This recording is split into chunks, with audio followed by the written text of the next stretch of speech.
Good to catch up with South Australian Premier Peter Malinauskas on his way to the Riverland. Premier, what's happening in the Riverland, first of all, regarding the flows and what's expected to come down the river in coming months? Well, good morning. We know that the current forecasts are for the most probable scenario of 175 gigalitres a day, but there is a very real possibility that number continues to go up, which has been our experience over the last month.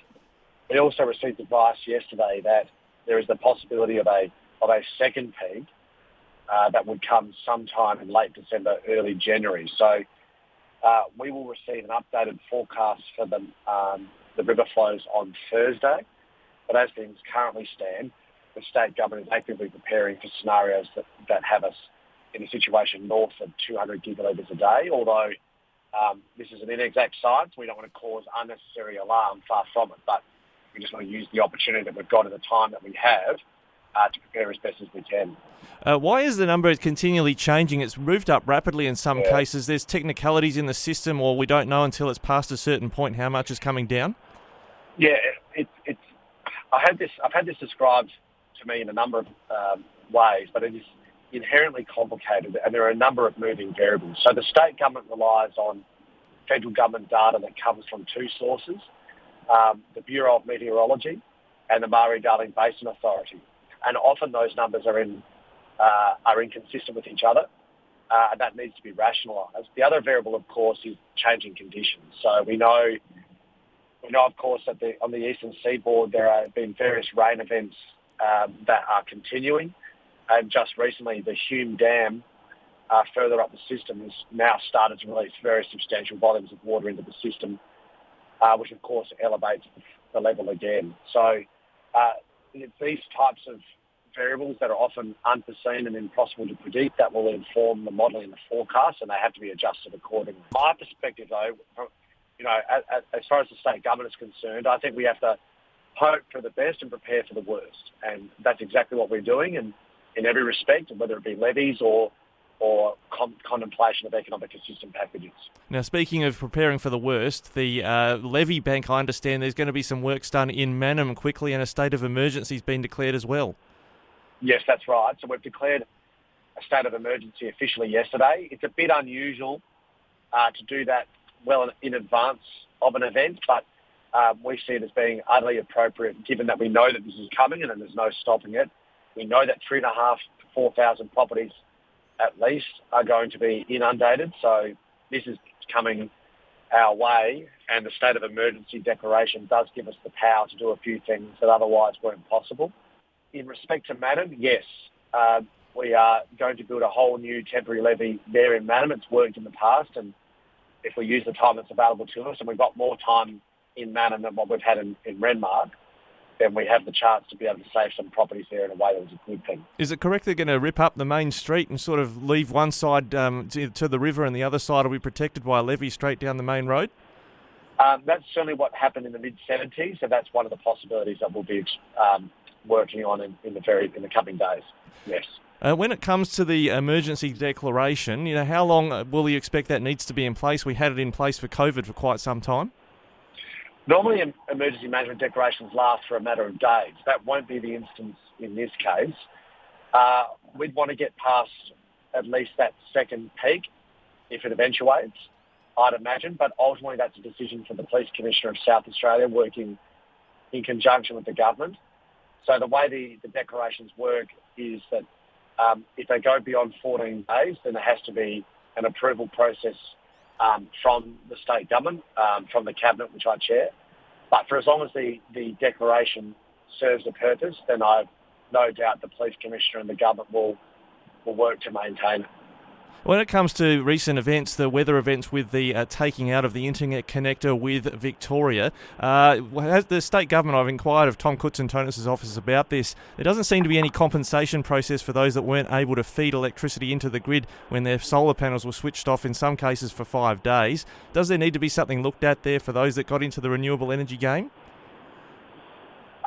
Look, certainly when it comes to not being able to feed solar energy into the grid because of disconnection, we do need a long-term solution to that, and that's why we took to the state election earlier this year a $590 million program to build the world's largest hydrogen electrolyser, which seeks to use that excess demand up and provide a requirement for it. And that will go a long way to not just improving the stability of the system, but also ensuring that there is a customer for additional solar capacity that isn't interstate, but rather right here in the state of South Australia. It's an ambitious program. It's a policy that we took to the election, and now we're looking forward to delivering it as quickly as we can. And our schedule aims to have that completed by the end of this term. Well, when you say the end of this term, I don't think any legislation's been presented to make that possible. What is the latest step that is being taken at the moment on the hydrogen? Well, we're out in the market as we speak. It's a very complex piece of technology and kit that we're building, but we're out in the market. We've already completed a market sounding process for the partners that will build that with the state government. Bearing in mind that this will be a 100% state government owned and operated asset. My government is reversing privatisations. We saw in the last 4 years that the backup generators were privatised by the former government. We want this to be a state government owned asset, given that it's the South Australian taxpayer that's paying for it. We do have legislation that we'll be bringing into Parliament next calendar year regarding hydrogen more broadly to realise this opportunity for the state of South Australia. Premier, just on that topic, lastly, we are asked often about nuclear energy and why that's not being considered, particularly small modular reactors. Is that completely off the table for South Australia? Well, I'm on the record as actually being quite supportive of nuclear energy because it's a source of baseload power with zero carbon emissions. The question is whether or not it works economically in Australia, let alone South Australia. And we had a Royal Commission into this very question back in 2016-17 in South Australia, and it found that nuclear power was uneconomic. And the reason for that is because building nuclear power stations are the most expensive power stations that you can build anywhere in the world. And there's a massive capital cost to that. Now, of course, that capital has to be paid off, and that ultimately gets paid off by customers. So I'm okay with nuclear power in an ideological context, but I'm not in favour of building a nuclear power station for ideological purposes if it only results in power prices going up in South Australia. But the return on investment on nuclear power is much stronger than even solar and wind, according to the Nuclear Energy Association.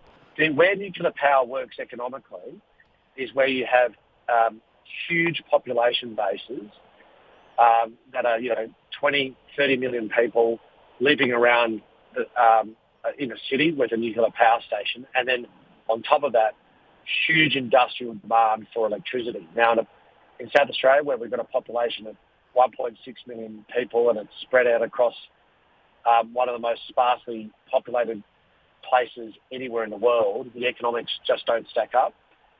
And that's why it's not under any active consideration in a South Australian context. If there was an economic way for it to be done, there wouldn't be any ideological opposition from me. But, like I said, I don't think there's anybody listening to your program that would support increases in power prices as a result of, more expensive energy being put into the system than more in comparison to more affordable options. Now, Premier, I know you have to go, but the sports team is very keen for me to ask about Kangarilla Footy Club. They've made a transfer request. They want you to play a game for them next year. Is it happening? I've seen this correspondence come through just in recent days. They haven't seen me play. I mean, I don't think they care, Premier.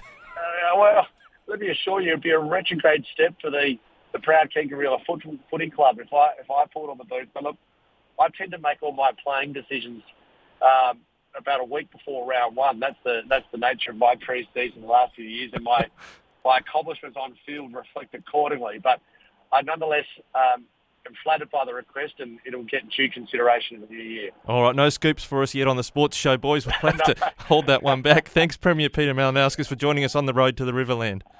All right, appreciate it. Thanks a lot.